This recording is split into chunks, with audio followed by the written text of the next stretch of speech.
Welcome, everybody. Hello again. It is that time of the month for Talking XP, where we're going to discuss some of our favorite things, including games, movies, and most importantly, D&D. So, thank you all for tuning in.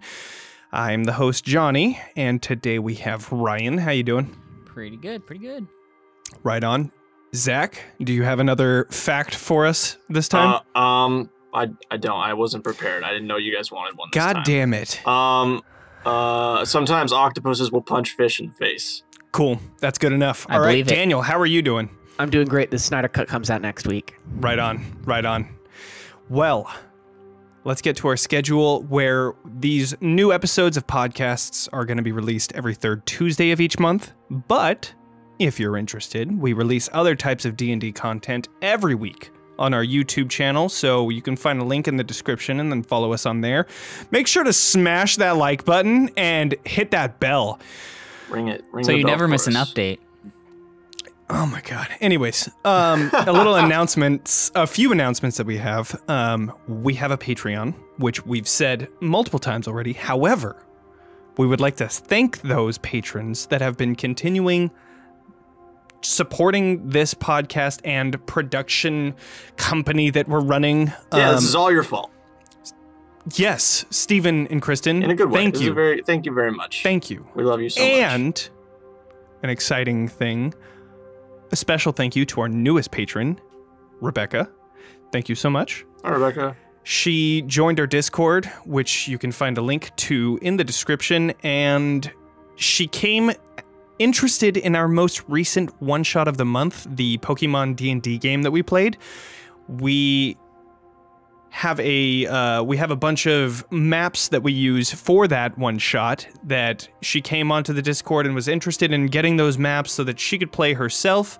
The video of that one shot will be on our YouTube channel, which again, we'll have the link in the description.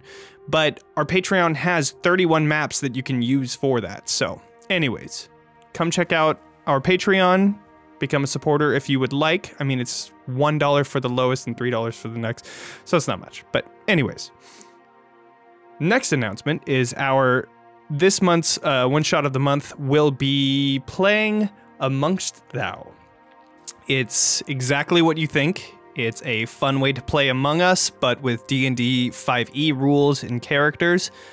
So you can look forward to that on March 31st as we will be live streaming our live recording of our play. Yes, it's a recording, but trust us, it's the only way that we're going to be able to get this to work because of having some people be the imposter and having to have our own recording times off. Yeah, anyways, it'll make sense when you watch it. Just go ahead and follow us on Twitch, which is talking_XP. And thank you so much to Jasper, Agent Jasper on Twitter, if you guys want to look him up. Thank you so much for allowing us to use this for our stream, and please go check his stuff out either on Twitter or on DM's Guild. You can find Amongst Thou. Just go ahead and type it in, and then he has a bunch of other stuff that you can grab as well. And for our last announcement, we are going to be doing our Fantasy Book Club episode where we will be talking about The Stand by Stephen King. We're going to be talking about the book, as well as the new TV series that aired on Paramount Plus streaming service. So that episode is going to be released on March 30th. So it'll be in podcast formation as well as on our YouTube channel. So go ahead and just check us out for that. But other than that, I think we're good. Let's move into the games, movies, and news. First, starting. Sad What do we news. got on the list now? We're going to be talking about Breaking our news. Pokemon D&D one-shot that we did do. Unfortunately, the Some Pokemon... wild shit happened since then. Yeah, actually today, the day we're recording, which is March 12th, Joe the DM, the guy that made all of the Pokemon 5e content, is actually basically taking away all of the content because there were several violations of intellectual property laws and rules that were set forth by Nintendo and Wizards of the Coast. So we are unable to share the content of Pokemon 5e, but that doesn't mean that you can't watch us play it. You know, unfortunately, you can't play it yourselves, but you can sure watch us having fun with it because it was a good time. It was pretty fun. Yeah, it's you did a lot of good work. Definitely really unfortunate because it was a really great system. It was really fun. They put so much hard work into it, which is really sad to see it have to be taken away. But obviously, sometimes that's just the way it works when you're working with content that is not your own. Well, like I said, I was telling you guys earlier, like, I just want to make it clear that I'm not a lawyer in any way professionally trained in law. Or He's lying. He's a lawyer in disguise. But I do feel like I don't know how much they actually did illegal. Like, they weren't charging money for it. No. They were just, you know, it was a fun game based on a thing everybody loves. So it is kind of strange. And like you said, you told us that it was Wizards of the Coast, not Nintendo, that actually cracked down on this thing, right? Yeah, it looks like it's... So that reads to me like Wizards of the Coast didn't want to deal with Nintendo. IGN, I agree. Yeah, that's the vibe I got. Yeah, IGN made a story, and Joe the DM made it adamantly clear that IGN was not to blame, and they were actually helping to work on this whole fiasco. But IGN made a story, which I believe made it more publicly known. And then that's when Wizard of the Coast or Nintendo or both at the same time noticed this and was like, yeah, that's not okay. That's not and then okay. That's when they were like, whether or not it's legal, they definitely won't like it. Here's the thing about it too. The way I think what happened, kind of like what Johnny's saying, I'm guessing because of not necessarily IGN's fault by any means, but because just in general that the success that Pokemon 5e was having to warrant such coverage by IGN, because it was just being so successful, Nintendo definitely sees that as competition for their own for sure things. Because they do have a TTRPG of Pokemon somewhere. Granted, it's probably not very... I mean, I know there's a lot of people that are really dedicated in that world, and they really like that system. So I'm not going to harp on them for liking it, because you like whatever system you like. But obviously, for a lot of people, 5e is very comfortable, and 5e is very... flexible. It fit really well while we were playing it was fun. And Ryan and I were talking about how this could have been such a great potential for Nintendo and D&D, Wizards of the Coast, to make a partnership and then actually just like buy it off of Joe the DM. Just buy it off of him. And then, because there were so many people that were interested in this thing, and he had already done all of the work.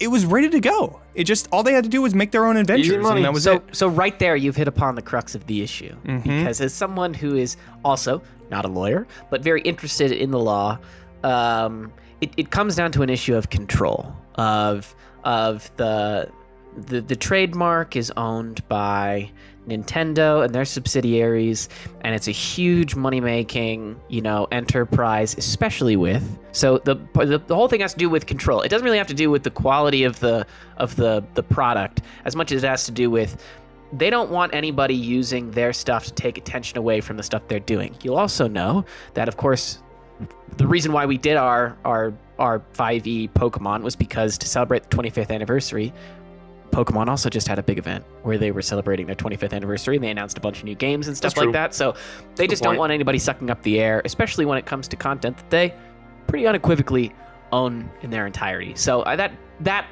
in my opinion, has a large part to do with probably what happened there. Yeah, I agree. The last thing I did want to say, though, is kind of like what Zach was kind of saying. I imagine where it came down was because Wizards of the Coast has very clear policies with fan-created content about not using IP that you have not had permission to use in your own intellectual property. Just IP, just letting you know. And then also, I imagine, because there's a couple other games out there, like there's Star Wars 5e, which is now SW 5e because of legal reasons, which is a great Star Wars 5th edition conversion. It's fantastic. A lot of people did a lot of hard work there. I'm not sure if because Disney has slightly different policies when it comes to fan-created content that they're allowed to continue without necessarily having permission. And I say that with air quotes for those who can't see video because we don't have video. But It's probably coming down because Nintendo's always been really feisty with their properties in general. Oh yeah, And Disney they has crack too, down though. on all kinds yes, of Disney fan has stuff. to some extent, but also you see there's a whole bunch of like Star Wars stuff in general that are just like, you have Ultra Sabers, like somebody on the Star Wars 5e, because I immediately, as soon as I heard the news, I went over to the Star Wars 5e Discord, and they were talking about Pokemon's like, are we next? Are we going to be canned? And people were saying, well, maybe like we're 100% in danger of it still, but Disney, you know, isn't as big of a crackdown on stuff like that, because otherwise companies like Ultra Saber, which make custom lightsabers, wouldn't exist. You know, like, which is a very valid point. And it's also important to remember that although Disney owns the property of Star Wars now, it's not an original Disney property, obviously, which I'm pretty sure we're almost all aware of.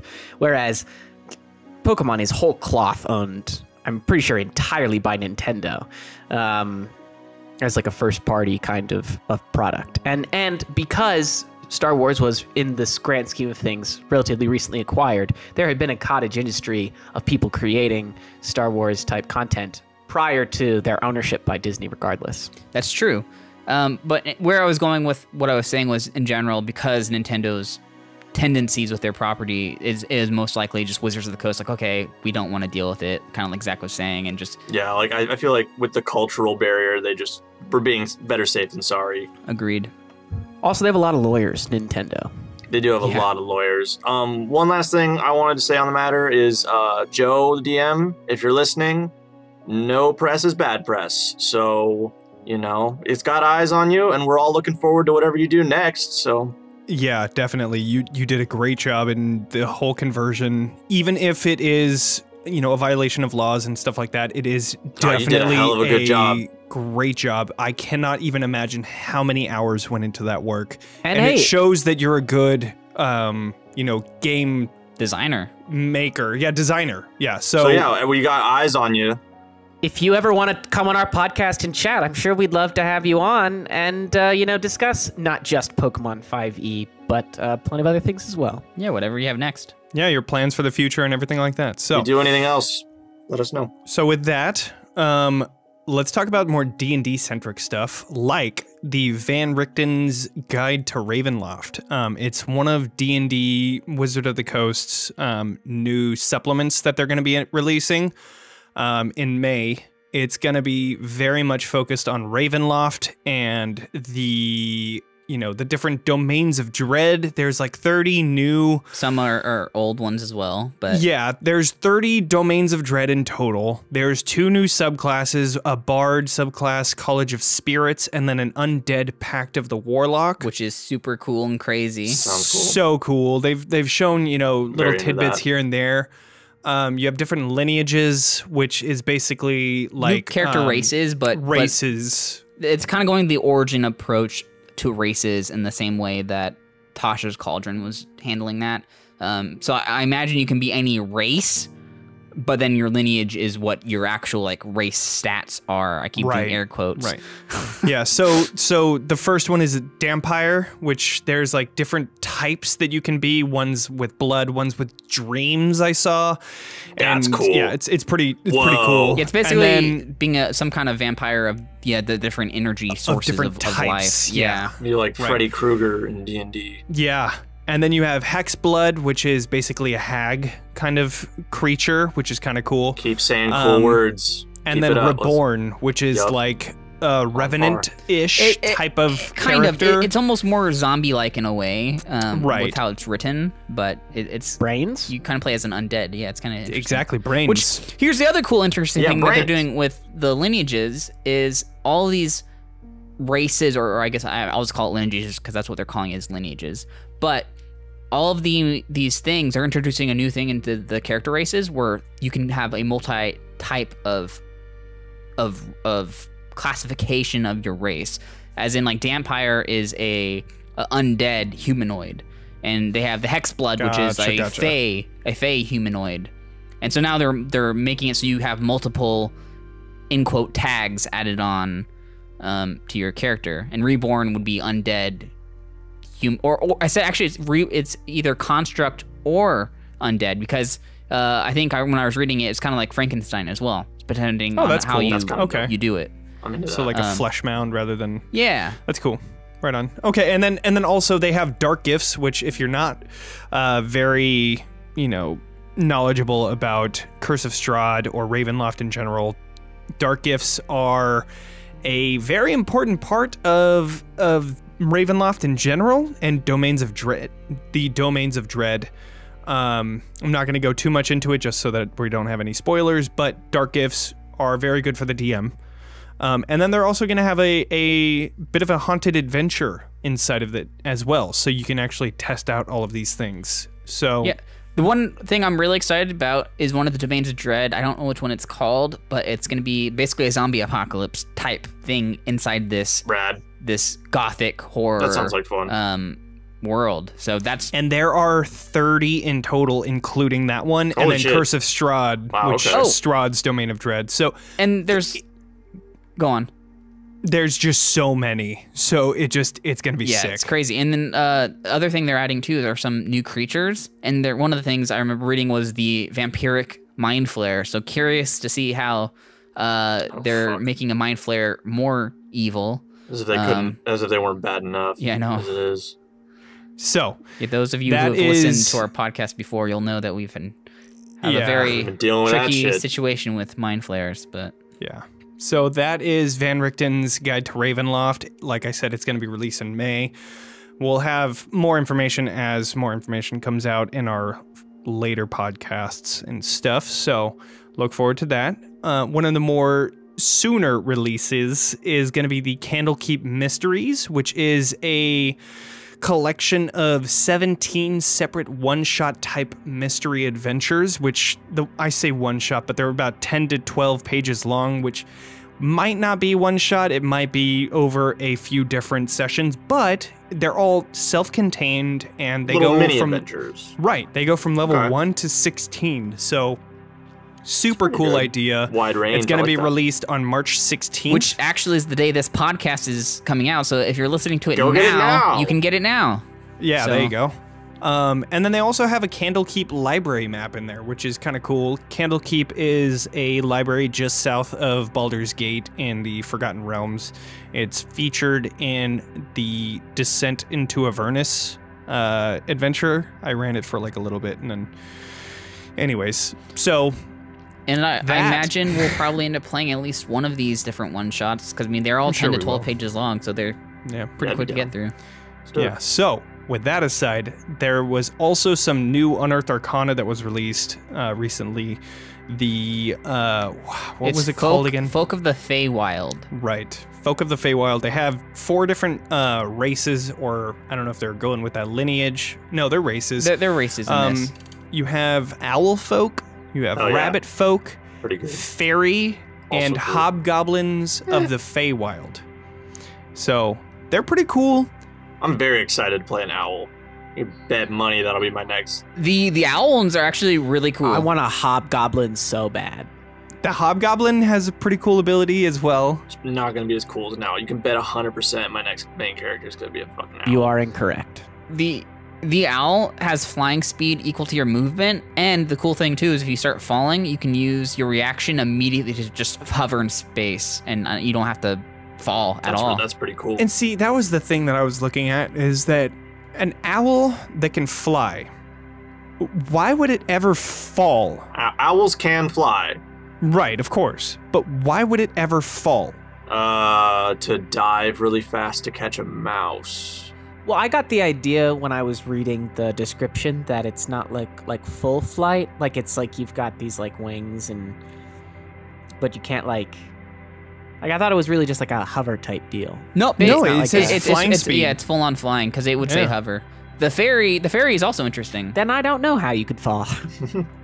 By choice, I guess. Well, I mean, the way you would fall would be if you get knocked off, and you can. I was telling this to Jonny earlier. So like, if you're on like a bridge, kind of like a potential encounter that we might be releasing in the future.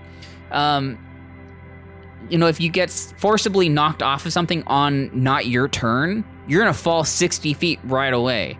You can instead just stay parallel to the bridge and not have to be knocked off at all, which could potentially, because your movement speed is only 30 feet as an owl, if you fall down 60 feet, you're only get up half of that without taking a dash action. So that's what I think where it comes into play is changing the battlefield in that aspect, I guess, not having to deal with falling at all. But then my next cool. thing would have been, why would I be walking on the bridge to begin with? That's fair. Got a solid point. But regardless, if there ever is a point that you are falling as an owl folk, you can. I'm sure the DM will figure See, one out. The only other way I could see it is they don't have it written in this Unearthed Arcana, but the only way I could see it is both the fairy and the owl take concentration to fly.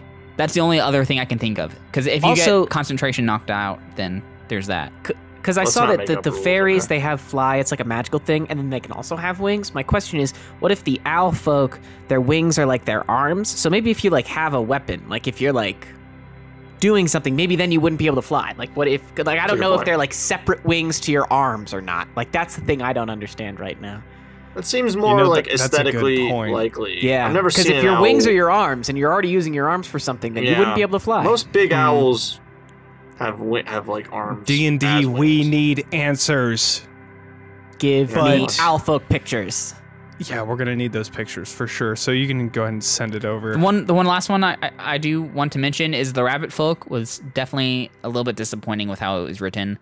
Oh damn! Because they have the jumping ability. Like immediately, I think of rabbits. I think of fast, and I would have thought that the rabbit would have like maybe 35 or 40 movement speed. It's just 30, and then you have a jump ability that doesn't cost movement, but you have to roll 1d12, and basically what you have to do is you move at least 5 feet, and then you can jump up to 1d12 feet. So anywhere be 1 and 12 feet. That's stupid. Just make it a flat 10 feet. Wait, that's not even going to be 2 squares. I mean, it could if you got over 12. If you got 12, it'd be 2. Roll, yeah, but generally that's going to be like 1.5 squares. That's not very useful. Right, and that's what I was going to say. Is that like, do you round down? Do you round up? I guess. If yeah, you that's roll weirdly a 1, granular. do you run or do you jump 1 foot only, or 5 feet, or yeah? See, I think what about vertical though? So here's the thing. I think because there's a jump spell, I think an easy thing that they could have done for their jump thing is just say, hey, your jump now has 2 times normal jump distance, and it doesn't cost movement, or do a combination of you have 2 times jump height, and then you can go 10 feet with a jump, and just don't make it a roll because it makes no sense to have it a roll. Listen, folks, listeners at home, I just want you to know, you didn't hear this from me. Keep this very hush hush. This is a big secret. You can homebrew whatever the hell you want, so just change it. Oh my God! Just what? Change it. Just shh. You could just change it. Heresy. But what if Nintendo sues me? But here's the thing. You didn't hear it from me. Not a lawyer. Here's the thing too, though. I mean, the reason they do this Unearthed Arcana is so we can give them this feedback and they can change it for the final release. So I'm sure it will be changed, whether they keep all of these or not. Who knows? If they change it, you did hear it from me. Well, we do send every episode of our podcast directly to Wizards of the Coast. Yeah, and they listen to everything. Feedback. So yeah, they listen to everything. Well, here's the thing, Daniel. They have a survey after each of these are released. You can go complete the survey. So if you don't like something, upload an MP3 file. Go to Wizards of the Coast website on D&D Beyond or it's somewhere wherever. Yeah, and you can just fill out their survey that they release afterwards. I'm not sure how far off they let it be released before they do that. But check that out if you want to actually interact. I'm sure they appreciate it. That probably is helpful. But change it at home. Shh. And then lastly, what's very interesting to me is that there's these 4 new Fae-based races, which says to me, and I know we were talking about Jack Duncan during our Fairy Coffins thing, is that they don't really have a whole lot of Fae stuff right now, which says to me they're going to be releasing some Fae-based adventures or Fae-based some kind of supplements, which would be interesting. Yeah. So, with that aside, go ahead and take a look at, we'll probably have the link in the description to the Unearthed Arcana stuff, so just go ahead and take a look. It's pretty interesting. Our next topic is the Baldur's Gate 3 update. It'll be really brief. They added a new druid class to the game with wild shape and everything like that, which seems pretty interesting. I haven't had the chance to play it just yet, but they also have more interactions that you can do as the druid, because druids are kind of a big deal in the at least the first play act. Testing. Yeah. So there's one like really interesting thing, because I haven't really interacted with the new stuff yet either, but I know I did watch somebody's gameplay where they played as a tiefling druid, and if you play through the first act, you'll know that tieflings there's a very big part, as well as the druids, in the same encampment that they're in, or at least the druid grove.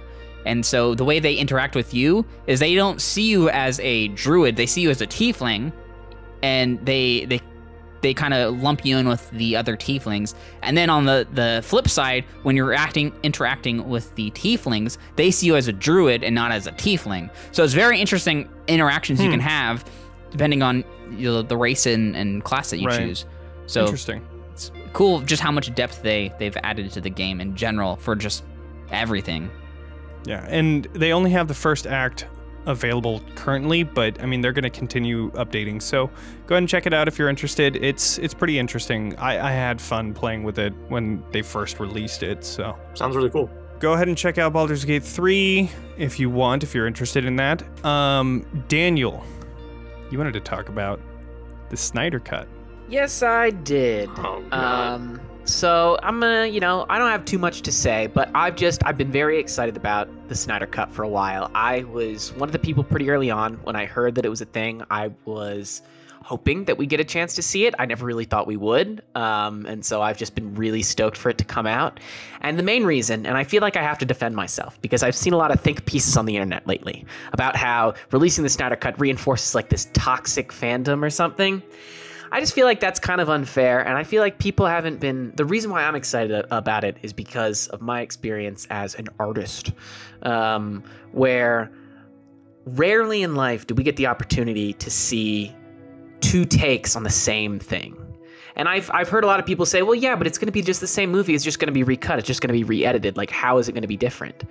To which I would respond, well, isn't editing like the whole thing? Like, isn't that what makes the movie?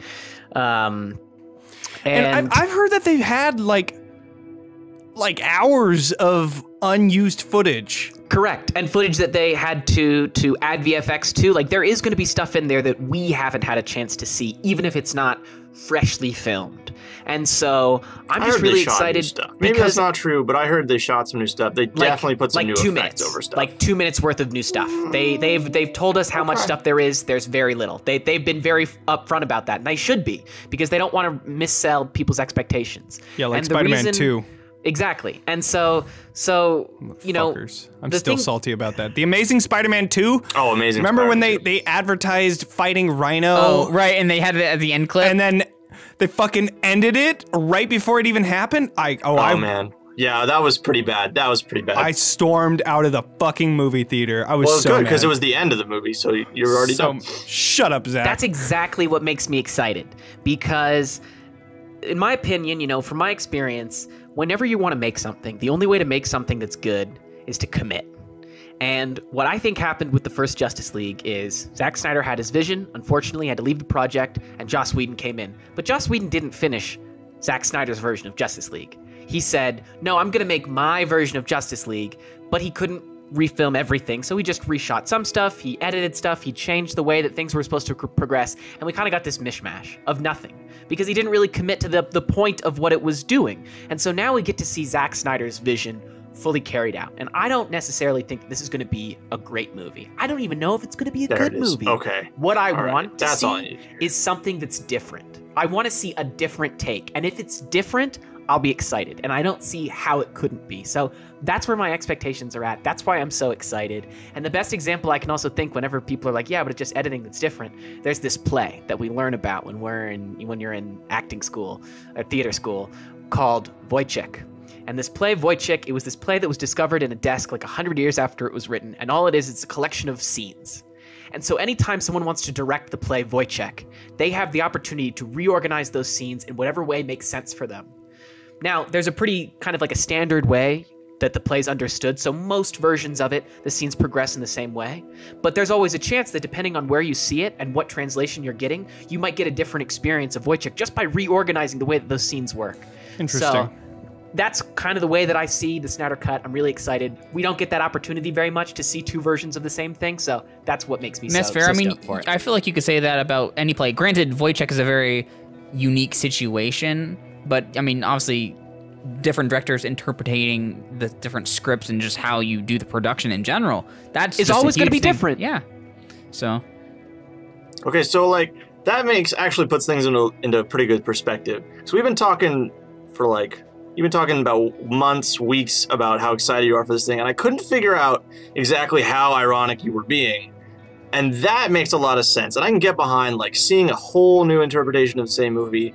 That's pretty interesting. This Wojciech thing sounds pretty dope. I'm gonna look into that. That sounds very interesting. That said, and like, I never watched the original Justice League. DC movies aren't super my thing. Yeah, and I heard it was bad, so I was like, whatever, I'm not gonna waste my time. Exactly. That said, like, I don't know that I'm gonna watch the Snyder Cut either, because Batman v Superman was like a hot mess, and Man of Steel wasn't great before it, so like, I don't have a whole lot of confidence in Zack Snyder anymore. I have a soft spot for Man of Steel, but I understand that that's not a lot of people's cups of tea. It was okay, but it wasn't, you know, I see the problems, but I like, rewatched it very recently, so.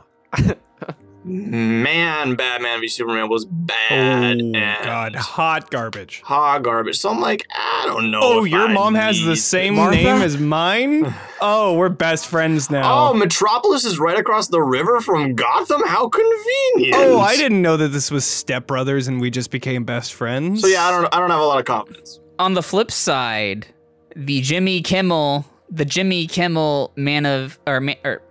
Superman versus Batman sketch that they did, freaking hilarious. All right, we'll accept that. That's fine. I haven't seen that. Haven't seen it. I'll check it out later. Yeah, we'll link it in the description. Jimmy Kimmel recognizes Batman at the party where Lex Luthor is. I have seen that, right? And he's like, "Get away from me! What are you doing?" It's like, "Oh yeah, you're Batman!" Like, yeah, right. And everybody's like, "Hey, everybody, look, it's Batman!" And then Clark Kent shows up. It's like, "Hey, you're Superman! Superman and Batman!"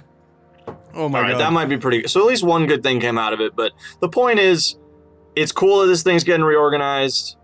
But I don't have a lot of confidence in it anyway. And maybe people should chill and not yell so much about stuff like this. Like, it's cool. But Snyder Cut. People really yelling. Maybe I'm in the wrong corners of the internet. Man, people were so loud and annoying about this. Weird about it. They were Do you not so remember loud. the Joker? Never mind. We're not even gonna get into that. We're just gonna leave it there. We can leave it there. We live in a society. We're leaving it there. You did it. You got it in there. But like, hey, that is just, such a dense. Just chill out about your movies. It's fine. It's such a dense meme that you have to like unpack in order to actually understand that we're not going to do it. Just go look it up. Anyways, Snyder Cut out of the way.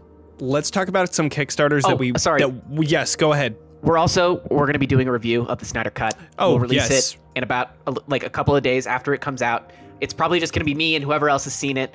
It's not going to be super long, but I'm excited to talk about it. Hopefully you guys will have seen it and you can jump in with your opinions as well. Yeah, look out for the release. Like I said, follow us on YouTube. It's probably going to be on there. So, with that aside, there are a few Kickstarters that we kind of want to shout out for, things that we're kind of excited for. First being, there's this one called Unfamiliar. It's a D&D 5e rule set for playing former adventurers' familiars. Yeah, just in, the idea like, an of adventuring type. Playing a familiar as a player character just sounds cool. That sounds really cool. Johnny asked me earlier when I was announcing this, like, who is this audience for? I was like, well, there's the audience for it because there's people commenting all over the place about it. So we will specify this one is not out yet on Kickstarter, but it is going to be one that's coming soon. So definitely check that out. It sounds cool. I mean, yeah, they have like 49 followers on their actual Kickstarter already, so it looks interesting, and I think that it would open up some interesting adventures that you can run as a DM, just to shake things up a bit. I mean, heck, even when we're doing the Pokemon 5e, like you guys are joking about, like, oh, what if we do a thing where we have to play as the Pokemon to go rescue our trainers or something like that? Like, that's kind of the same general vibe. Yeah, that's a really cool idea. Don't do the Pokemon anymore. We can't do that, but this is a really good replacement. Do you guys know like what their goal is, what they're at? Do you have that ready? No, they don't really have any information on their Kickstarter just yet. Like we said, it's coming soon. So the campaign just keep an eye out for that. Another one that we were looking at was the Encyclopedia, Lorebook, and Toolbox. It is 360 pages of ready-to-use cities, locations, NPCs, and different stories. If you're a DM that wants to homebrew a world, campaign, whatever, this would be pretty cool. So we'll have a link in the description as well. Yeah, the day that this comes out, there's going to be 16 days left on that Kickstarter, so definitely check it out sooner than later. They already passed their goal, but it seems like a very interesting It's good to get in on the ground floor. Go check it out. Yeah, interesting lore book. And then we have the Palace of 1001 Rooms. This one is in a second phase of their release where they have chapters 3, 4, and 5 that you can go ahead and back. It's a super duper mega dungeon palace with literally 1001 rooms, and each room is kind of like its own thing where you can have like an encounter in each type of thing. It looks pretty interesting. You can totally just piecemeal it into a dungeon that you're creating as a DM, so that's one of the cool ideas that you can use it for, or just fucking run it if you want. Go for it. It'd be pretty intense, a lot of reading. Just set aside a weekend and just fucking go at it. And just read through everything. Just to make God. Just to make it really clear too. So the way it works, since this is chapters 3, 4, and 5, each chapter is about 100 rooms, and so we don't want to mislead you thinking that there's 1001 rooms in this. This is going to be up to like room 500 or 600. I'm not sure what it is, but basically they're planning to have up to 10 still way chapters. more dungeon than you need. Yeah, a lot. It's a lot. And I think if you get onto that and I think each room is about a page worth of stuff, and yeah, there's going to be.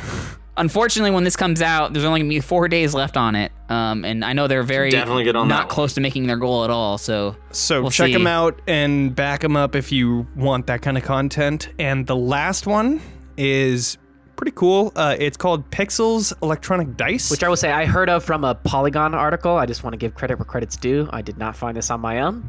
It looks pretty cool. Their lowest backing is $40 for a D20, but that D20 is LED. It lights up all sides. It's Bluetooth capable. It connects to your phone and you can program it to do certain things. Like and then it also works with Roll20. No, I mean like only Roll20s. Not only. No. Every single time. No, can I program it to roll a 20 every single time? I don't know. No, you still roll the dice? Yeah, and then it lands on 20 because I programmed it with my good phone? Maybe. No. You might have to back them and find out. All right, yeah. Regardless, though, the fact that they are working with Roll20 and Foundry to make this work, to roll your dice for your attacks, I'm not entirely sure how that's going to play out Not what I was on going our for, end, but it is really cool. But the fact that they're doing that's pretty cool. It's pretty sweet, yeah. Yeah. Because that's one of the worst things about playing online is that you can't actually roll dice unless you're the DM in certain cases. But I mean, you can, but it's just like I would having certainly appreciate having to roll, like having that ability to just roll an actual Man, dice and have it connect to Roll20 would be so cool. So go ahead and check out their Kickstarter as well. So with all of those topics out of the way, we're going to be having a discussion of WandaVision at the very end of this episode with full spoilers as we talk about WandaVision as a whole. So just letting you know, if you're interested, go ahead and stay tuned at the very end of the episode, and then you can hear our discussion about that on what we felt and how we thought about the whole... Big finale spoilers. Go watch the whole season before you listen to this. All right, with all of those topics out of the way, let's go ahead and move into our 1 minute one shot, where one of us takes on the role of DM and creates a simple obstacle that we all have to attempt to solve. This month, I am going to be DMing, and I have an interesting high-level 1 minute one shot that I wanted to throw at you all, see what you guys thought. So, you find yourselves at the edge of the universe, in an unknown plane ruled by the Lord of Liches, the Keeper of Secrets, the Whispered One, Vecna. He's killed every single one of your party members, except for your one cleric, who happens to be your partner in life. The glowing eyes of this evil god looks down at your partner, casting a spell that you recognize to be Finger of Death. As he points and begins his incantation, you know he's about to kill her. Or him. Or them.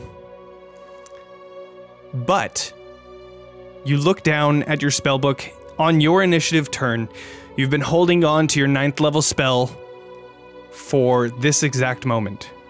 You begin to cast Wish. What is the wish you make? Interesting. This is a very Okay, this is a little... All right.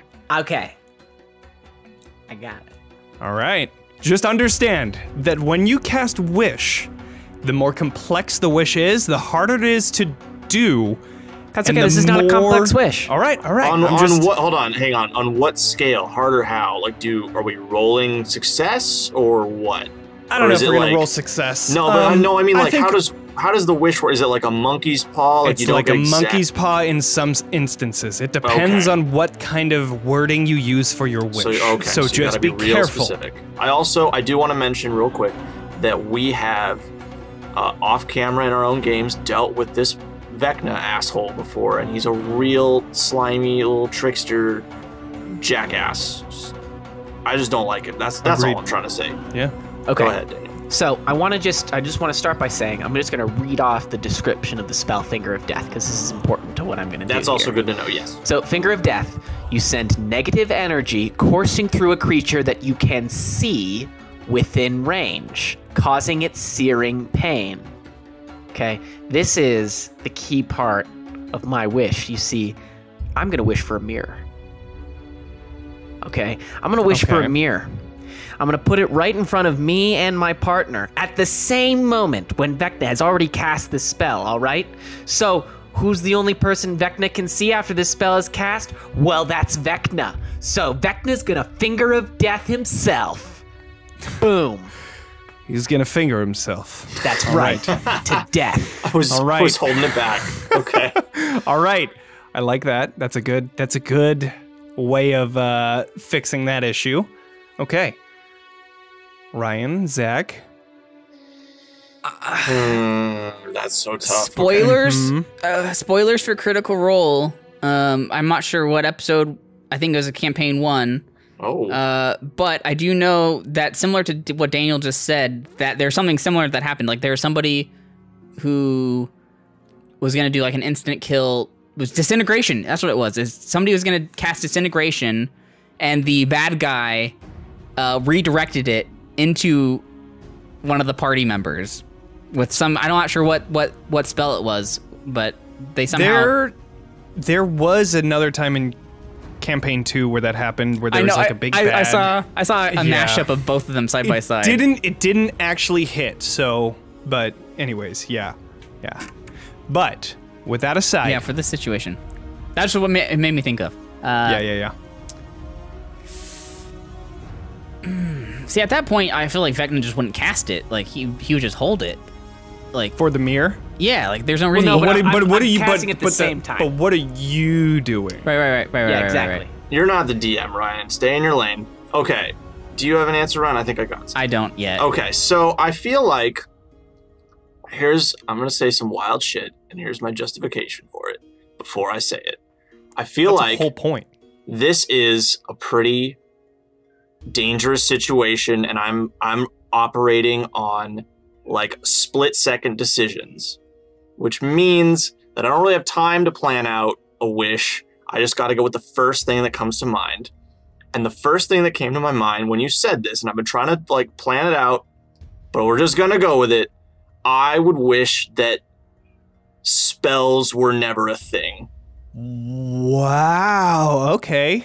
Wish for no more magic. So that there wasn't even magic to begin with. That's a. Ooh. Just nip it right in the bud. All right. That's a campaign-ending spell. I like it. I like the idea. Yeah. We'll get to that at the end once Ryan has his answer. But I'm locking it in. That's what I'm going with. that's a good idea. Okay. All right, Ryan. What is your answer? So it says you can grant up to 10 creatures you can see resistant to a damage type of you choose. I would wish for her to be resistant to necrotic damage. Okay. Well, I guess it depends. Like if we're really low health, if that wouldn't work very well if she's already pretty low health. Right. And this is all of your party members have died. So Okay, then here. Other than that how one, many you're party members probably do we pretty beat have? up. And like we're 9th level spells, so we're probably what 18th level at this point. sure. I can't. I'll let my cat in. She's freaking the hell out. I'll be right back. I would say, how is Vecna looking right now? I mean, he's taking some hits. I mean, Sure. he's looking pretty beat up. Yeah, sure. Is it just my party here, or is there a larger fighting force here that's fighting with us? Well, I mean, the rest of your party members are dead.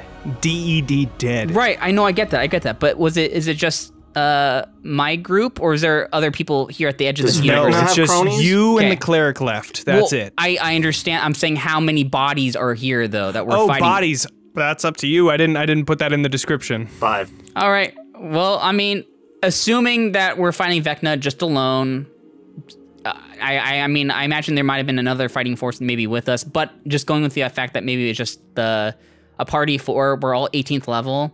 If he's already taken some hits and he's looking rough, I will cast Wish to resurrect all my party members, and then But that Yeah. doesn't save your girl. no, but All right. if we can take Vecna down, we can resurrect All her right. still another way. I can, if I survive, I can keep wishing people back to life. You know, after Maybe. After every wish, you have to roll a D100, and you have a 33% chance in order to never be able to cast Wish again. Oh, brutal. Well, even then, I know can about still that. you could still resurrect them. I mean, so True. and we're 18th level, so I mean, money is Right. probably not going to be an issue. So All right, let's open up Finger of Death, because I believe there is a caveat to all of this. All right, so let's start in the order of answers. Daniel, your mirror. You wish a mirror to be placed between you and Vecna at that time that he casts Finger of Death. I would say that with that, he wouldn't be able to see you as he casts it, and since it's a reaction, I would say that he does go through with the cast, and as he points, he is unable to see. The Finger of Death does not hit, which brings a whole new round, and that was your last spell slot. Lame. Okay. But you did live. So The Finger of Death didn't kill anybody. But maybe it was Vecna's he last spell can slot see too. a creature. See, this is why I'm just gonna argue with you just a little bit. He can see one creature. It just happens to be himself. And the reason why I look to see what the text said is it's a beam of negative energy. And as we know, mirrors reflect everything. All right. So- Go ahead and roll a d20. Thank Just you. to throw that chaotic energy in there. I'll take that. D20. Roll. Okay. Let's roll. We got an 11. May I just real quick ask, were you pointing the mirror at the right angle to point it back? Well, At that's him? part of the wish, yes. Yeah. Well, I mean, but you didn't say there was a mirror, and it was placed in between, but that doesn't mean Well, that it was I a might have proper put angle. it right in front of this. That way it would be like straight back so you'd see it. Whatever. I would say. I mean, Maybe it's like one of those That's suntan fine. reflectors and it saved- bounces all over the hell place. I would even give Vecna probably. He would most likely have immunity to necrotic damage, being the Lord of Liches, the King of Undead. So unfortunately, I would Whatever. say I'm that. still proud of my decision. No, it was a good call. It was a good call. You survived the Zach. round at least. Zach, going to yours. What up? You. This has got to be some like pretty cataclysmic. How do you even make a call on this? Go ahead and roll a d20. All right. Let's see what happens, and we'll go from there. I got a 9. All right. You, being the person that is casting a spell to say that spells are no longer, have never, ever in existence been a thing. This is a cataclysmic casting of Wish. I would say that, I mean, God, Vecna wouldn't even be a thing in this case. You probably wouldn't even be there. I'd be off in some cottage with my partner. Just I The don't know. world might not even be a thing. I mean, the Probably world wouldn't. was created Yeah. through magic. I know. Pretty wild, huh? Man, I would have to say that, like, the next session would have to be you guys either teleporting outside of the universe in general and having to fix the fucking mess you just created. Or I think that is probably the best. You escaped. Yeah, we did. We lived. I lived, bitch. You did. I did. You made it out, and that is it.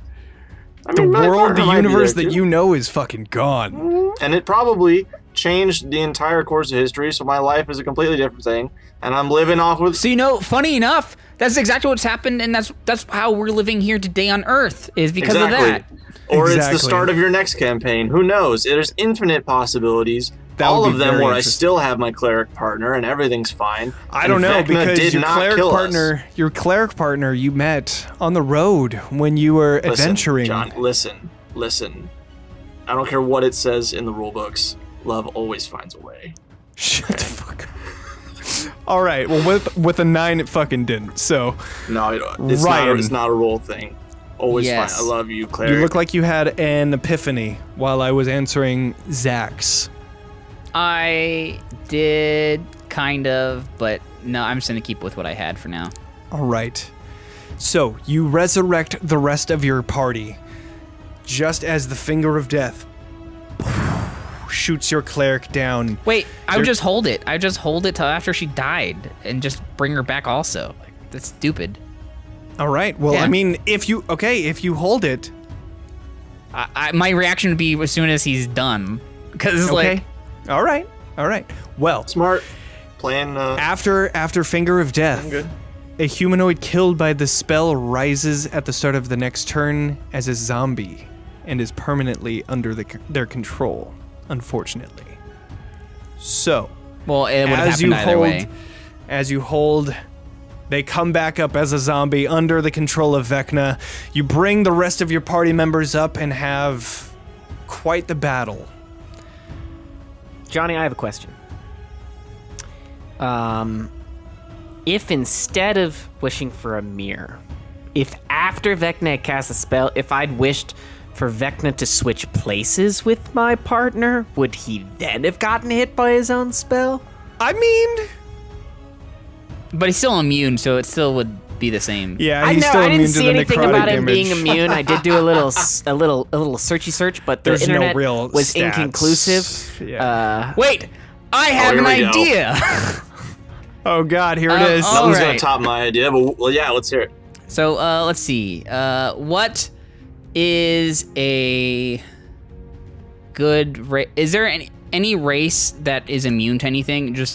Or a class that gets immunity? Dragonborn. I know, but like that's not immune. That's resistant, right? Oh, immune. I don't know if anybody's immune. Really exists. Yeah. Paladins are immune to certain things. You could be a half orc that just comes back with relentless endurance. Yeah, there you go. My cleric, yeah, is like a half orc there. Just gets hit by all that necrotic energy and just like. That the best you got? Man, that would really freak Vecna out, though. Can you imagine? No, takes 7d8 plus 30 necrotic damage and just spits in his eye. Like, yeah, that's there it. you go. That's my solution. She's a half orc, or he's a half orc. So you wish that they're a half orc at that moment? No, they were a half orc the whole time. Here's the thing, Johnny. So they are a half orc, so they come back up with 1 hit point, and I then use my thing to. Oh, you know what? I completely missed it. They regain all hit points. I was reading it as you revive multiple people. That's where I was messing up. I'm not gonna do that. That'd be stupid as hell. I would then still make it so they're the wish would be to make them like resistant to necrotic damage, and then if they're a half orc, I mean, I guess it doesn't really matter anyways. Never mind. So then, what are you gonna do with your spell? Yeah. Wish for spells to not be a thing. It worked out really good for me. Just destroy the universe. We made it out okay, guys. We made it out okay. Love finds a way. We're still together. I love you, cleric. We'll always be together in any direction. My epiphany that I had was I was gonna wish for Vecna to miss. Okay. That's pretty good. Solid. Yeah. All right. That's a solid. Yeah. That's definitely. There's no monkey's paw on that. With that, I would say yeah, definitely. That could work. he misses, and you know the half orc still has their relentless endurance, which gives at least 2 rounds left of your loved one, and the rest of the fight we'll never know. But at least he missed that one. Cool. All right. Well, that concludes the 1 minute one shot of the very high level 1 minute one shot. You know what? And also, can I just say I came up with another idea just now. Let's do it. I would have wished that Vecna only knew healing spells. So then Finger of Death was actually Finger of Life. Or Cure Wounds or something. That right there is some fucking 3D chess, big brain in it. Yeah. Oh, wait. Right. Wait. Sorry. That one I'm going to keep going for a second, because... Let's just do this all night. This is too good. Finger of Death is a 7th level spell. 7th level spell. I was just looking because it's a vocal somatic, but he probably can just cast it without speaking. So I was gonna say he's a fucking god. Yeah. So yeah, he could pretty much cast anything without speaking. Yeah.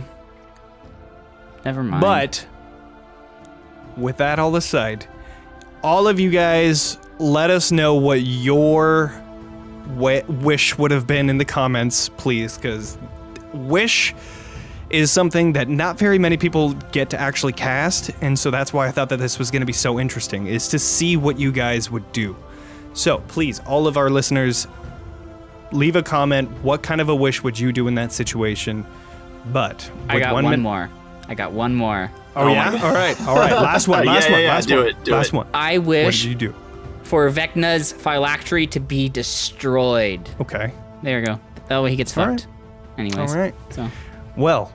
Not that he can't make another one, but... God of Liches, you think he only has one phylactery? With his phylactery gun, he is now, like, mildly annoyed, as he is a god, and he can still stay there without his phylactery. Whole dimensions of phylacteries. But, Probably. with that aside...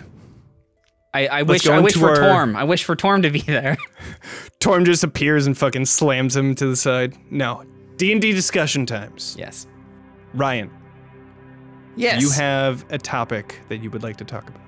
It's a very brief topic. It happened recently in one of my games when I'm playing with Jonny, where I'm the DM. And my question is, how often and how much should the DM be changing the story on the fly? Because like we always joke about oh, that's a good idea. I'll take that note down, like in your head, like, oh, just joking. But sometimes that actually happens. Really do it. Yeah. I had 2 instances in the same session with Jonny that I did that. And I'm asking, like, how often should you do it? Like, in this instance, what had happened was I had an encounter set up where it was the middle of the night, and it was in Tomb of Annihilation. They're in the jungle of Chult, and they encountered some lizard folk that came upon the party who was basically going to make a meal out of them unless they had something to offer them. And Which we did. They did. They just encountered alligators earlier in the day, and then they chopped them up and had meat, and they offered them alligator meat. And it's good stuff. They went back to sleep, and the lizard folks slunk off into the forest, and that was going to be the encounter they had for that night. But then one of my other players, Kevin, he asked, like, oh, do I need to do a perception check for my turn to take shift? Because they were all taking shifts, and it was a very structured watch that they do for the night. And so, oh yeah, I guess you do need to do that. It's like, I guess they will come back.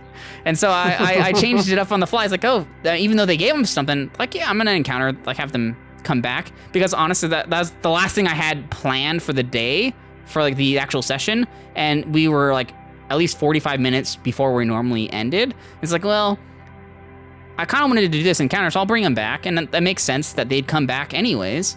So I changed that.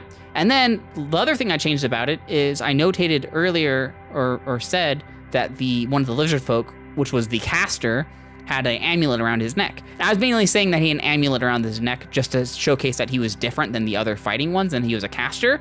But Jonny took it as, like, oh, it's a magic item probably, or something special. And honestly, it wasn't. That's what I would think too, but yeah. because he said that, it was like, oh, because he mentioned something, oh, I want to see what that amulet is. Like, oh, yeah, I'm taking a note down about that. I'm going to make that a magic item. And so I made it a Parapt of Wound Closure, which is a very good item for, especially Tomb of Annihilation, because if you die, you're dead permanently until the end of the adventure. People die when they are killed, yeah. Because you can't resurrect in that campaign. And Oh shit. Yeah, like it completely does not work until the end of the adventure because there's a curse. Wild. And wound closure, the paragraph of wound closure basically makes it so every time you have to do death saves, you're stabilized. They keep adding up. So unless that is good. So unless you get Healed up, like that. The death saves will still add up and they don't reset, but it makes it so you're at least always stable and you're never ever bleeding out. But those are just 2 instances in the same session where I changed it up on the fly just because, like, oh, that's a good idea. And so that's my question for you guys. How much should you do that? I think, simple answer, you should do it whenever the hell you want to. Like, if something comes up that's cool, like, you should just roll with it, you know? It's a fluid, like, storytelling tool, D&D, and I think if you, like, think of something, you can make it work, you have a good idea that you hadn't thought of before, you should just work it in and you know, see where it takes you. I think that this whole discussion is in a different perspective than what I would say is that it is okay to do this. A lot of people I would assume are very much, they read the book and they're like, no, this is here, we cannot change it. I know that I was like that to a certain extent when I first started DMing. And I think that it's a good way to start to learn how to homebrew and how to introduce aspects of your own story into the story that's already being told. I've done it multiple times in your guys' campaign currently. I can't really even think of anything. Really even know. Like, exactly. Your players aren't going to know anything you don't tell them. If you play it off like you planned it the whole time, they'll never know. And that's what I tend to do, is I act like it is a part of it, and it's always been a part of it, and I don't retcon because of that reason. Is I will, if something happens that I wasn't expecting, I will roll with it, and then I will explain it later after the session when I write the rest of the stuff.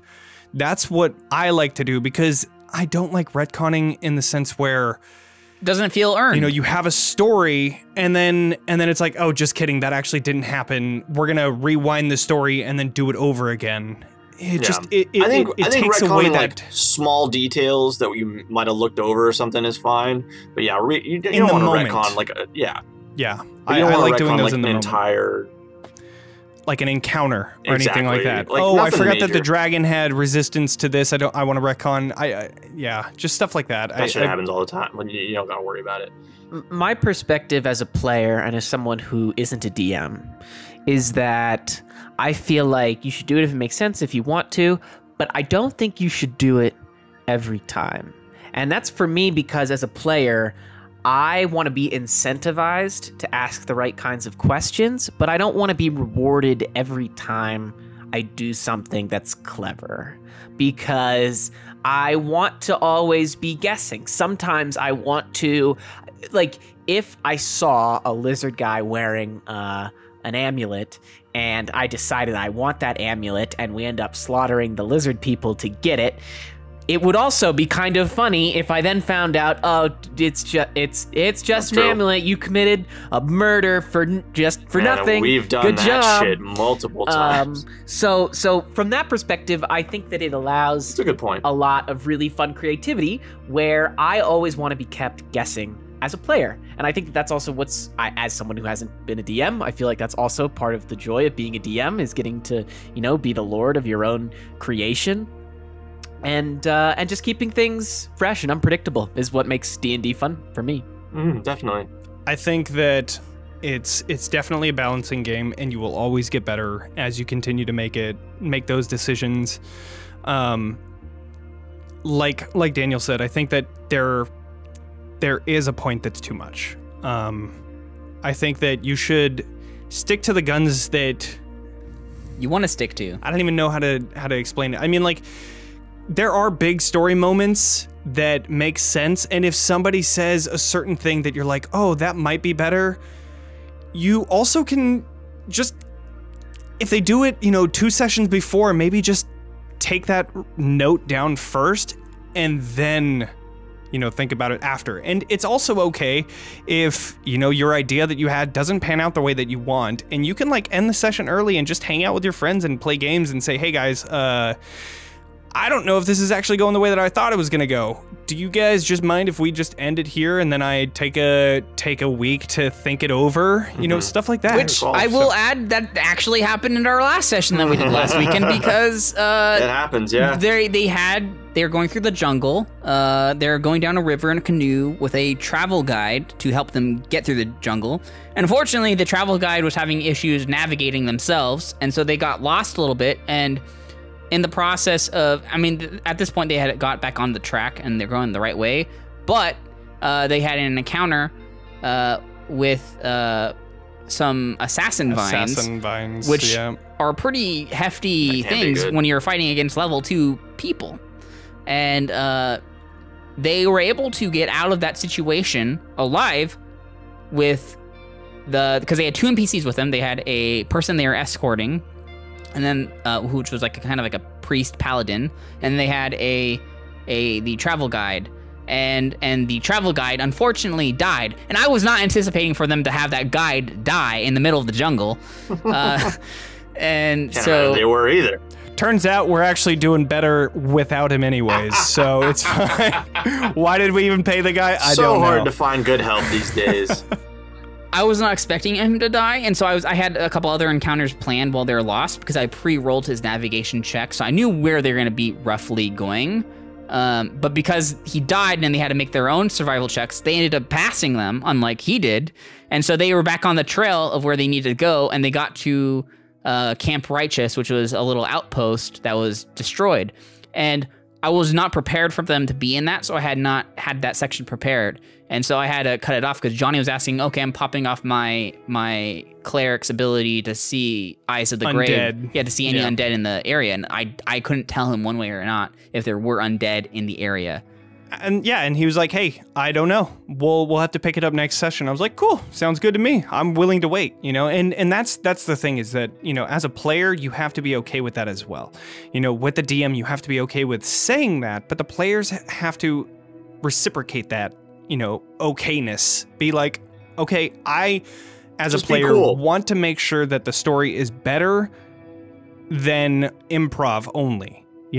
I want to make sure that the DM has enough time to make sure that he knows what's going on, or they know, that the DM knows what's going on and that they're ready, so yeah. Which I'm glad I did, because after the session, I was reading a little bit into it, and there was some interesting things about that little camp that if I was reading it on the fly, it definitely wouldn't have gone very well. So... That's good. So I will say, also to your point earlier, like if your players, I do this shit all the time. If your players, like if you dodge around something you've prepared, like if you have a really good encounter or trap or something you're really proud of, and your players just go completely around it and miss it, you just pick that shit up, put it in another spot. In your move it on over. Move it over. They'll never know it was there. Oh yeah, all so those encounters I had planned, they're still going to be there, just in a different location. Like, you don't need to trash anything. You just pick it up and move it away. No one will ever know. Yeah, so just be flexible, and it's the name of the game. Whenever you have a good idea, just run with it, and have a good sense of balance, but test it out. Whatever you think is going to be the most fun. Yeah. You'll get better at it. Daniel, you wanted to talk about a few things? I certainly did. So, as I think I've alluded to on previous episodes of our podcast, I love to play casters. I like magic. Even when I'm not necessarily playing like a warlock or a sorcerer, I like to play classes like paladins, where you get a lot of spell utility in kind of your day-to-day sort of interactions. And so what I kind of want to talk about was people's favorite spells, because we've had a couple of really cool spell moments lately, and I've sort of developed a great affinity for some spells that I did not originally pick for the purposes that I've been using them for. So I was just wondering what your guys' favorite spells were, and I thought Wish, maybe we'd start out with you, Zach. You got one you want to say? Yeah, definitely Wish. Wish is pretty good because you can wish for whatever you want. Okay, so that's not exactly what I was thinking. But if that's really your answer, that's fine. No, it's not. It's not my answer. I just thought it was funny from before. I actually really like. I don't play that most of my time. I play more combat centric, like up in your face melee fighters. Like I played a monk for a super long time, but I haven't playing a warlock recently, and I haven't had a lot of fun with spells. And my favorite types of spells are actually cantrips. I really love the simple, little utility spells that you can do a little effect to change the game. I love Minor Illusion. I've been using that a lot and getting a lot of use out of it. I mean, heck, even we put mending to use a lot in this last I was session. using mending. We went on this bridge, big ass rickety bridge, and I mended the whole thing. Good. I remember using Minor Illusion to hide really a lot. It was a split decision of somebody was about to turn a corner, and I put up an illusion barrier so they wouldn't see me. I just love using little cantrips in small little ways, but really clever effects. Ryan, do you have a favorite spell? See, that's tough. I like using major image in the sense of thinking about things. I mean, it hasn't really come up yet to have to use it. But it's tough. There's so many good spells is the problem. I know I put out a couple new spells on my list to get for 4th level. I'm trying to remember what they were. Greater invisibility is crazy. The fact that you can just run around invisible, as long as you're not fighting somebody that can see you, you get advantage on every attack. That's pretty crazy. And you don't get opportunity attacks. Yeah. Jonny, do you have a favorite spell? Fireball. Okay, sure. Great pick. Yeah. All right. That was. Yeah, why not? Yeah, why not? No, actually, I like. I'm kind of looking through wizards. I'm a forever DM in air quotes. I like wizards a lot. But at the same time, I also like clerics. Anyways. So you can't be saying you're a forever DM anymore. You're right. Yeah, I'm playing in your thing. Yeah, you're right. The one that I really like as a wizard, and it's a 3rd level spell, but it's a ritual spell, which is one of the biggest reasons why I like it, is Leomund's Tiny Hut. It is extremely useful. So you create a dome, which basically you can sleep in. It lasts for 8 hours, and the casting time is 1 minute if you cast it regularly, or as a wizard, you don't have to have it prepared, and you can cast it as a ritual, which will it'll take 11 minutes to cast. No, I think it's an hour if you're doing it as ritual. As ritual, you just add 10 minutes. Oh, okay. Never mind. And then, so it'll be 11 minutes to cast. It'll last 8 hours. So you get the full rest. You don't have to set up a watch. You can just continue, and it fits 9 creatures of medium size or smaller inside the dome. So you can usually get your whole party in there. Yeah, you can put a full party in there and NPCs if you want. Everything inside of it has, you can make the atmosphere comfortable and dry regardless of the weather outside. So you could be in the winter mountains, at the very peak where it's cold as shit, and then inside of the dome it is nice and warm, room temperature. There's no snow, it's just dry, and you can have a campfire. And one of the greatest parts is on the outside you can create, you can't see within it, and you can make it any color that you would like to make it look like, maybe if you are in snow, you can make it white so that it blends in with the surroundings. Exactly. Sounds really pleasant. Cool. That's and nice. From the inside, you could see out.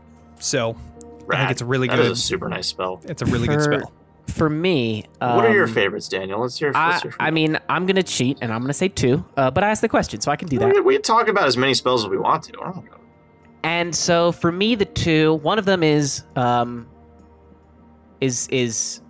of Truth, which is one that I discovered when I was playing my paladin, good old Gert Clergergan. And what makes Zone of Truth so fun for me is that it's useful in so many different kinds of scenarios.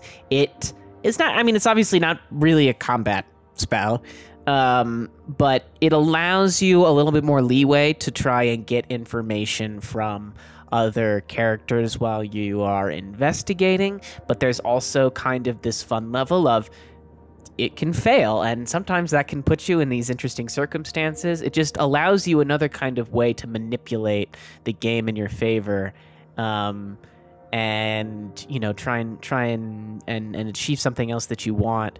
The other spell, which is one that I've kind of discovered recently that I've used a lot in our current campaign, is Thunderous Step. So when the original reason why I picked this up, 3rd level spell, was mostly just as a teleport. I didn't want Misty Step because I thought Misty Step was a little bit boring. Shoutouts to Misty Step, though. That spell's still really cool good. spell. Nothing wrong with it. It just wasn't, you know, it didn't really make sense for my character, who's like kind of chaotic and highly charged and makes decisions very rashly and quickly. And what I realized about the spell was it is a teleport, which is great because as a caster, you want to be able to put some space between you and the people that you're fighting.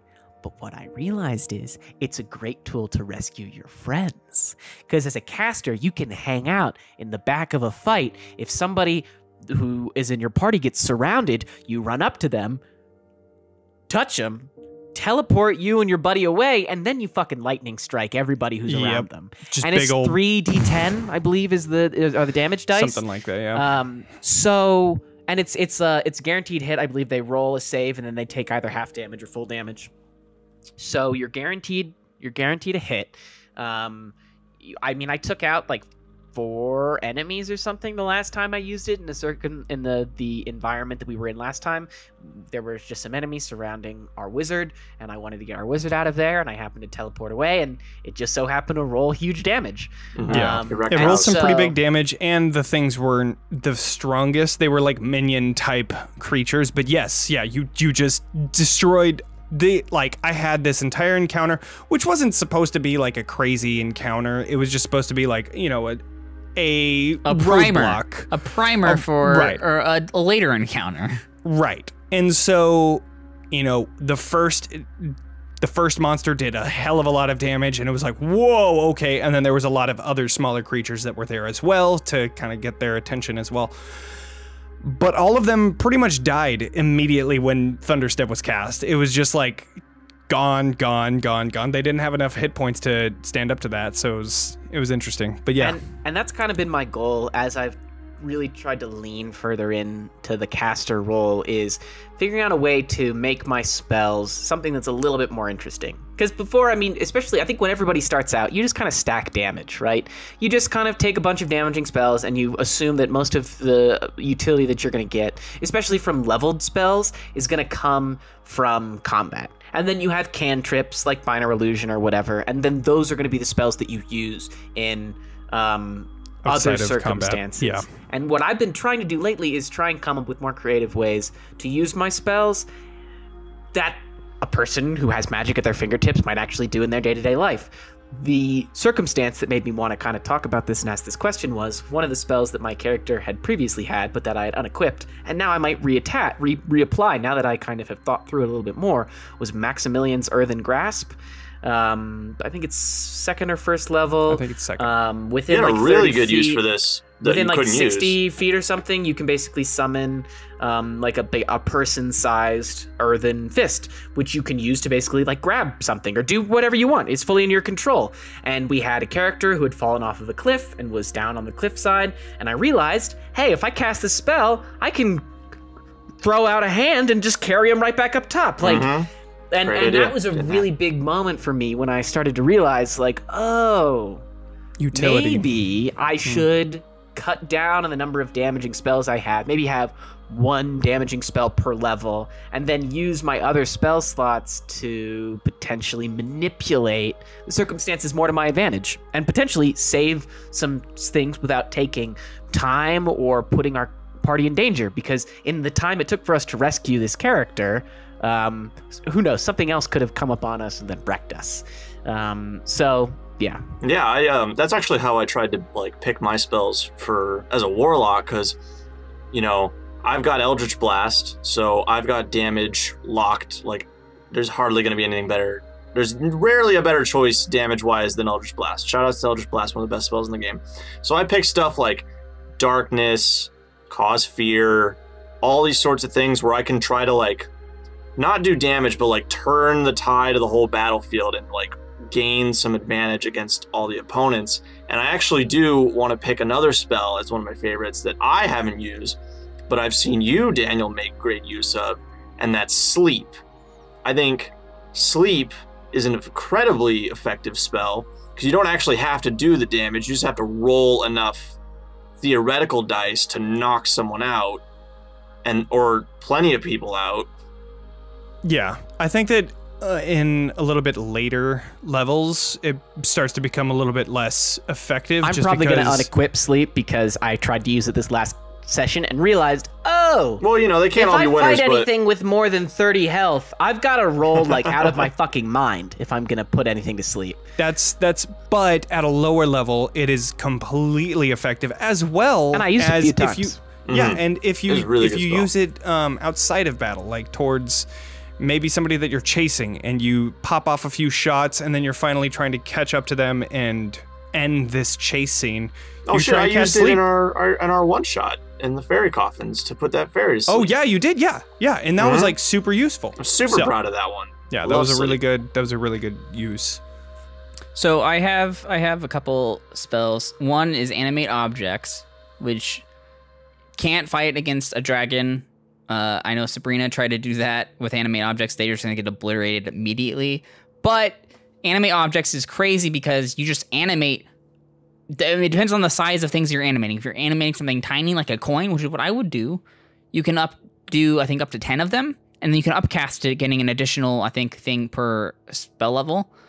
And depending on the size of the thing that you animate, they have different statistics.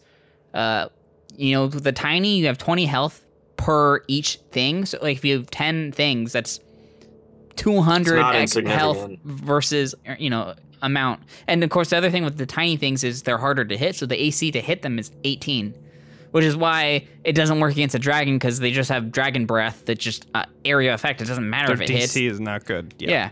So the cool thing about with the tiny animated objects, you can have 10 coins or 10 pebbles that you just animate. You have 10 of them now, and they all do +8 to hit, which is pretty good. And they do all 1d4 + 4 damage. So they're all stronger than a magic missile. And if you hit with all 10 of them, you immediately get 40 confirmed damage, plus up to another 40 damage. So you're guaranteed to get. I mean, if you hit 25 on average. On average. So 25 on top of 65 average damage from all 10 hitting. So like, if you get that every round, they don't go away. They last for a minute. So as long as they don't get destroyed, you can hit with every single thing as a bonus action, and then you still have your action to do something else. So like, it's pretty crazy. As a brief aside, when you mentioned animating a coin, the first thing that I pictured in my head was, guys, remember that SpongeBob episode where he makes three new best friends, and it's like a used napkin and a chip and a penny. Anyway, that's all. Way out of left field. Doesn't ring a bell for me. Okay, that's a good episode. Good, I'm thinking solid of Gambit. episode. But making all of them out of playing cards, that'd be sick. That'd be pretty That'd sick. be pretty cool. That'd be sick. Gambit, that's that cool idea. Lastly, I just want to say I totally thought of one more solution to our 1 minute one shot. Well, all right. I knew it wasn't going to be the last one. Here it is. That's when my eyes went really big for a second. So, I got two ones. Here's the first one. I wish for Vecna to become a snail. Okay. So you're throwing polymorph. Shoutouts to polymorph. So there's super that. Good spell. And then secondly, the other idea is I wish Vecna to be incapacitated. Okay. Because then he can't take any actions and he can't take any reactions. He's just incapacitated. Okay. Actually, no, sorry. It's either that or petrified. But either way. So just take him out of the equation completely. I have one I want to mention. Oh my god, let's do it. Let's do it. So I'm gonna cast Wish, and my wish is gonna be that I'm gonna cast. how do you pronounce the name of this spell? Geese. Guys? Geas. Guys. You know that spell? G-A-I-S? Geas. Gias? Do you know this spell? I have no idea. No. This is a I 6th do spell. not. / enchantment. It's a 5th level spell. Basically, you command a creature you can see within range to do whatever you want. And I would tell Vecna to How's it be spelled? my new best friend. G-E-A-S. Okay, I was joking, So but he's your best friend. that actually is pronounced Gias. The only problem I can see with that, unfortunately, would be that it requires a save. And he has to be charmed. So I don't know if he has immunity to charming. Honestly, I didn't want to look up his statistics. I just wanted to see what kind of answers you guys had for Real quick, wishes. I'm sticking with my answer. I came with the best That's one fine. on the first try. Yep. Sticking with it. Don't Just need another magic one. is gone. Yep.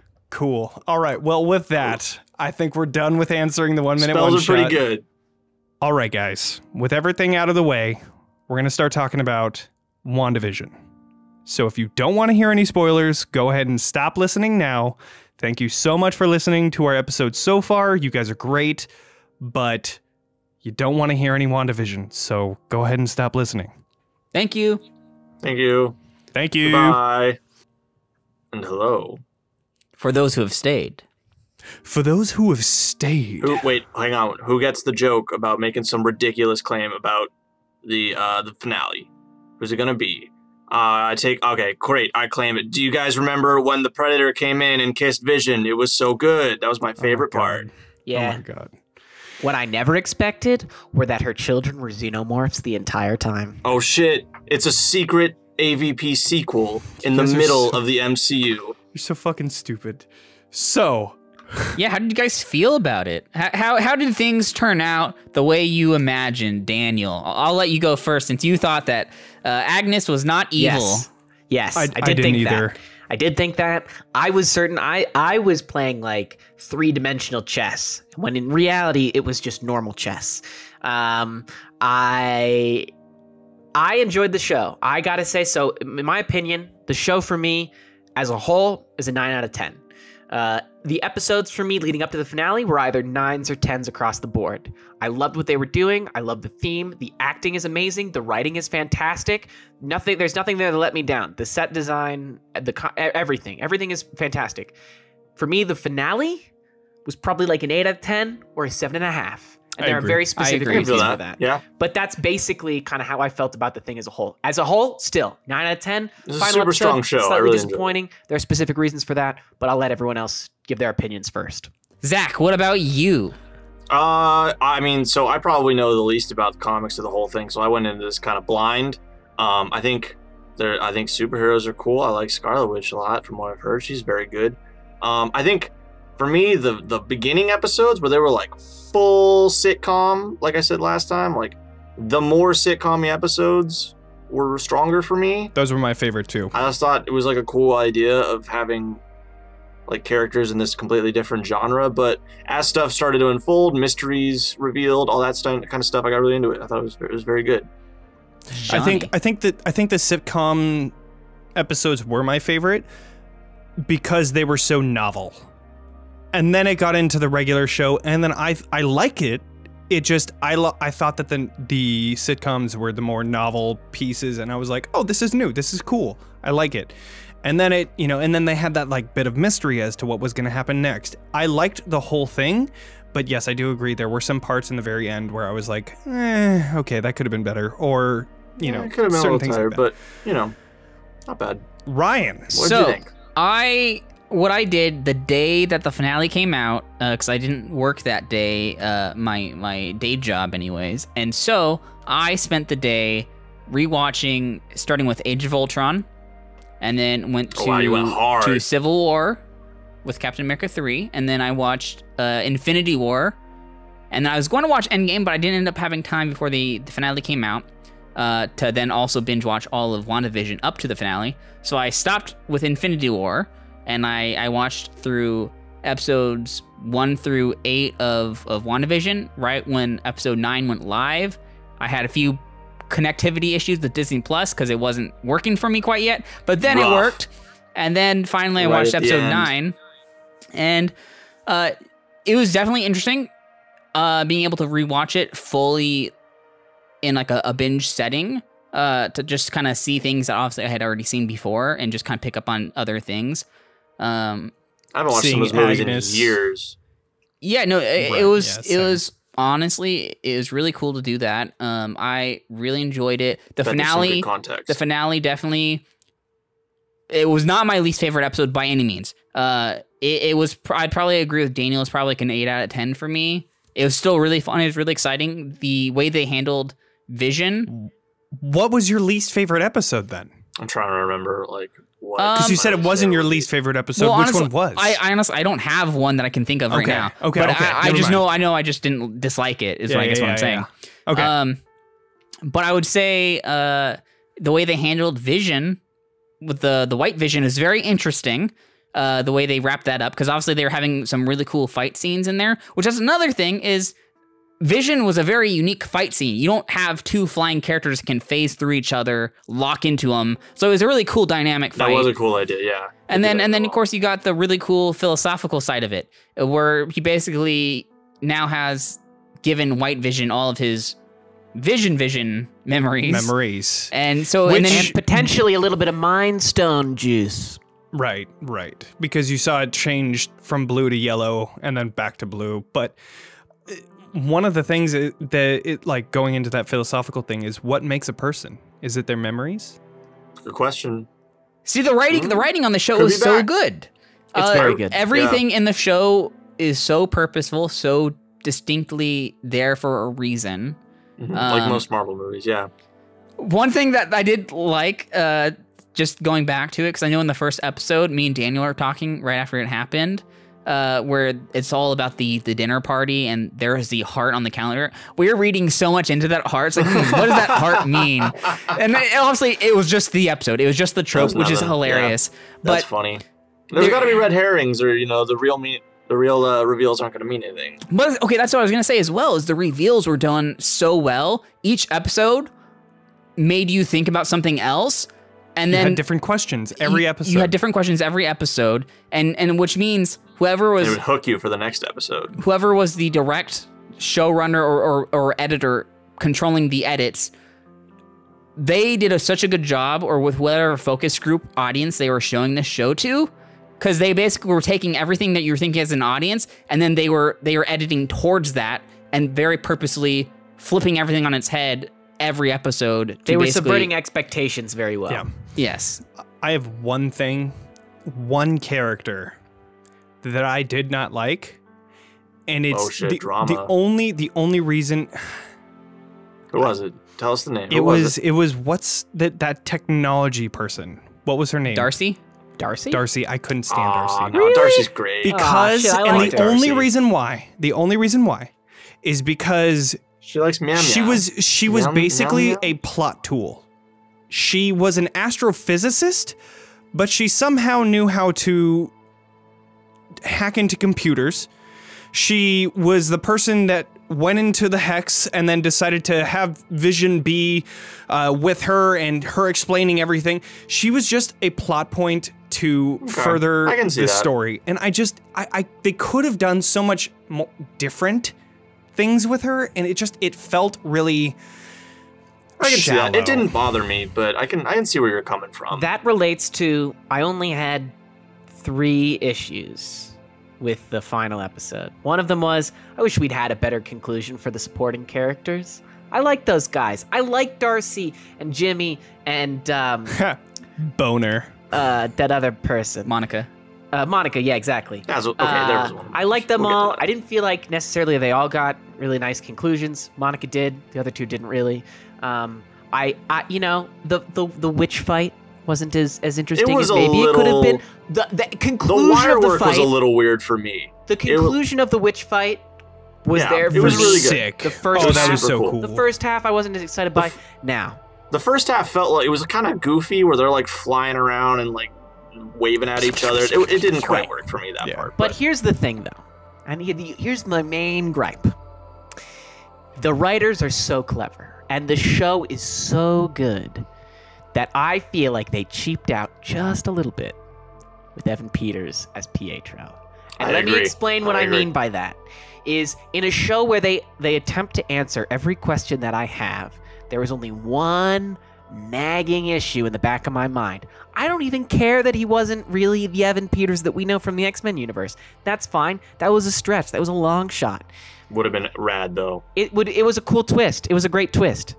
How did he get the super speed, though, guys? How did he get the super speed? Did Agatha give him that? Because the way that we understand her power is that she's very powerful, but that she doesn't have the same kind of power as Scarlet Witch, right? She can't control people. She needed to just control one person. She needed this beaded necklace, right? Well, did she give him super speed? What was that about? Here's the way I could see it. Being that she made him supposed to be fitting in as Quicksilver, it could have been Wanda that then put that upon him. Yeah. Potentially. But then she recognized him as Pietro. She Right. recognized him as Pietro, which he didn't look like Pietro. Right, So but then- he did have a very clear dialogue to her that Yes. purposely said, like, hey, sis, Hey, or sister. Right, Yeah, something right. like that. Right. So- So then she might have put that on top of it, maybe. So that was my only gripe. Was it seemed they definitely they wanted us to believe it was one thing, so that way they could get us with the fake out reveal. It was clearly it was something that was in the show specifically to get the fans riled up, which again, totally cool. They pulled it off very well. I didn't feel like they completely justified and explained the weird stuff that was going on. I felt like they cheaped out just a little bit. Very small gripe. Again, not in the grand scheme of things, not very important. I completely agree as well. Obviously, it's not the huge deal in the end of the world, but here's the thing that really sucks, I think, about the finale was how they handled Tyler Haywood. Is that what his name was? The antagonist the director. sword. Yeah. He was just he didn't really amount terrible. to anything. He didn't. Yeah. He didn't end up doing anything. He ended up being really crazy, and he was just shooting at Wanda's kids who weren't even real, anyways. Like he just went total evil bad guy for no reason. And I will say this is because I had heard now after it had come out last year because of COVID and the pandemic and stuff and the shutdown, they had actually a lot more scenes shot. And also this will go to your complaint as well, Daniel, about not having good closure for the characters, because Darcy and Monica and the Evan Peters, not Quicksilver. Boner. Yeah. Ralph Boner. Yeah. Those characters actually were supposed to have a huge another scene all together, or maybe not all together, but they were supposed to have a huge another thing. But because of COVID, they weren't able to complete those scenes to their full extent, bummer. so they had to cut it. Same thing with Tyler Haywood. Apparently, there was a whole bunch of other sword stuff that was happening in the real world outside the Hex that we're supposed to see throughout the entire series. But because of COVID, or maybe some other reason, they had to cut it for whatever reason. That makes sense. That's kind of a big bummer in that aspect, is that we lose out on that story that they could have told. Because Tyler Haywood's character, he was a good actor. He did a really good job in the role. The role just sucked, and it wasn't his fault. It felt like the reason why they kept it in the politest way possible was because they needed to bring Vision back into the Marvel Cinematic Universe. They needed that character to bring back White Vision, to have the fight, to get his memories, and then I feel like that's show up justified. in It's a some cool capacity in the next big Marvel movie, which is cool. Again, totally fine. I understand why that had to happen. I was a little disappointed that it felt like some of those characters were constrained to just creating that bridge between the different properties. I agree. But again, some of that just has to be. But not everything can be perfect. You know, and it was a small part of the show. The way they led off with at least the post-credit scenes for Monica and Jimmy, like Jimmy, obviously he's such a fan favorite now, and like I was even reading an interview or an article very recently too, talking about how they've been in talks with him now to do his own stuff, because people have been asking for him to do his own like X-Files type thing with Darcy or something like that, which could be interesting. I'd watch it. I'd watch it. But we will most definitely see him again in the Ant-Man 3 Quantumania, because he's based in San Francisco, and that's where the Ant-Man movies take place. And then also there's going to be the Shang-Chi movie, which also takes place in San Francisco partially, which he might be in that. Who knows? And then Darcy probably will be in Thor 4. I'm guessing, because that comes out pretty soon, or not pretty soon, but it comes out relatively soon on their docket, like 2 years from now. And then I think Monica, she is going up to meet, allegedly, I mean, they're implying they're going to go meet with Nick Fury. Nick Fury, right? At the very end. And do that in space or stuff. Ben Mendelsohn, right? Or yeah, or either one. And then I imagine what will happen with that is she'll either pop up most definitely in Captain Marvel 2. She'll probably be in the Secret Invasion TV series that they're doing, which is all based about Skrulls. Oh, cool. So who knows what we're going to see with Exciting stuff in the future. All right. So the last question that I have is, where did the White Vision go? Where do you guys think? I really assume To the next Marvel movie. Well, I mean, of course, but like, I where? assumed like he was gonna, after the Hex was taken care of and Fake Vision evaporated or whatever. I just assumed White Vision was gonna roll up and he was like, "What's up? It's me again. I'm back." Right. When she was like destructing everything, and then the house was gone, and he would just be behind her saying, and like, "Wanda, it's me, we can still grow old here," or something like that. Oh, that would have been great. See, but obviously they have a plan for it. Sure. Yeah, they do obviously have a plan. What I But think it is effectively like Vision. Like, it's the old Vision revived, more or less. Kinda. Here's the thing. They so never confirmed it. They didn't confirm it, and the way I kind of read it is he now has the memories, but it's still a different person to him. He just got these memories. So I guess so, but it is the same body. Yes, it is. There's like a thing. There's like a movie or something, like you have other person's memories and you kind of change. Oh, never mind. Okay.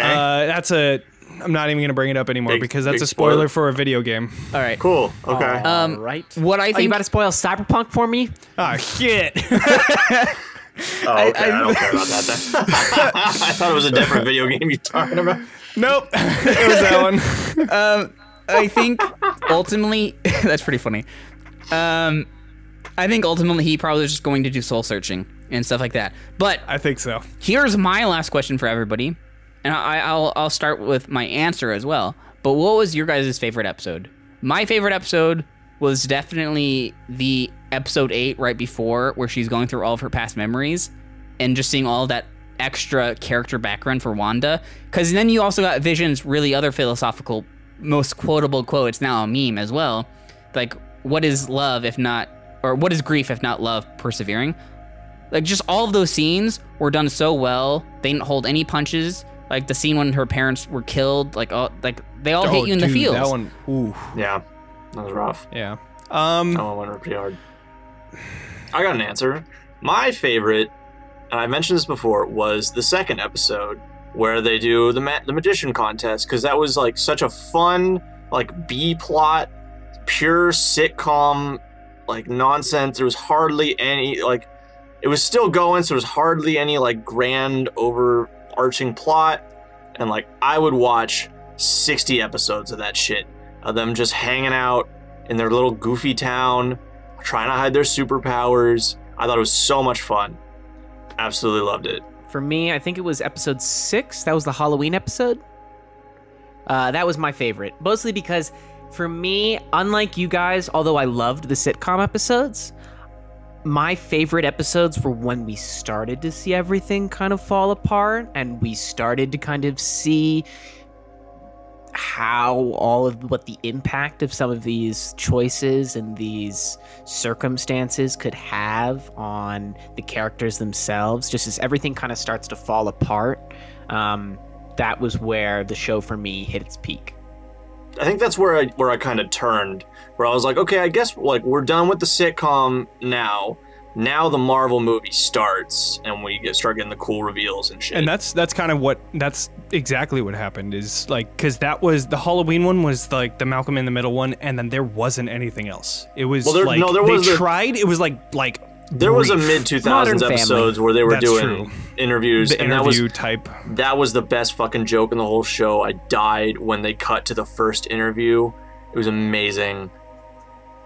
Just the fact that they like took, you know, the idea of a 2000s comedy where they like interview when I found out that's what they were doing with the episode, I died. I was laughing so hard. The fact that they so directly ripped off the Office theme was hilarious. Yeah.